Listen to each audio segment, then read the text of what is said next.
ছোটবেলায় আমি প্রচুর পরিমাণে জেদি ছিলাম। তবে মা বলতো, তুই এত জেদ করিস তো, দেখবি এর জন্য তোকে অনেক শুনতে হবে। ঠিক কথাই বলেছিল মা। ছোটবেলায় মায়ের মুখ থেকে অনেক শোনা।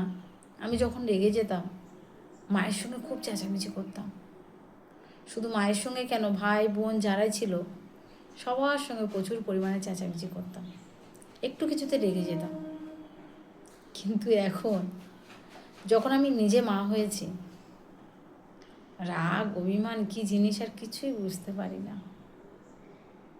পিছন থেকে সামনে থেকে চারিদিক থেকে এত ঠেলা দেয়, দেয়ালে পিঠটাই ঠেকে গেছে। আর ঠেলা মেরে মেরে আর যাওয়ার জায়গা নেই।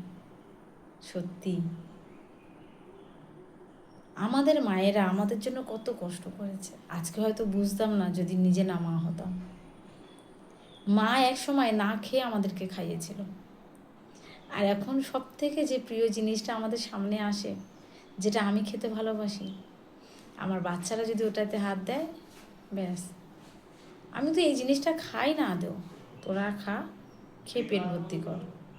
আমি আদৌ খাই না, কিন্তু এক সময় এই জিনিসটাই আমার প্রিয় ছিল।